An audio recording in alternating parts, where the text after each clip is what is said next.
How to add gift cards on a Google Wallet. Hello everyone and welcome to Tech Talks. To add cards on a Google Wallet, all you need to do is follow these few simple steps. So, first thing first, open a Google Wallet app.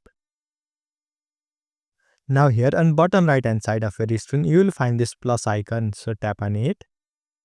And here you will see this page add to wallet. So here you will find different options.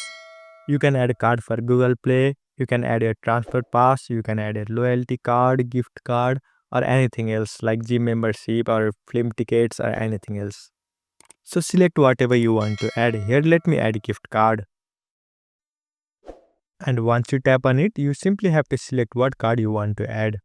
It will show you popular card on your country or area. So simply select whatever you want. Or if you want to search something, you can simply tap on this search box and then search for it.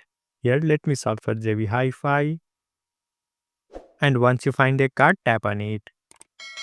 Now here it will ask you for your card details. So enter your card number, PIN, how much balance you have on a card, and then if you want to add any notes, add to it. After you enter all the details, tap on add to wallet. And the card will be successfully added to a Google Wallet. So this is how you can add cards on a Google Wallet. I hope you found this video helpful. Thank you for watching. Follow us for more helpful tutorials. Subscribe.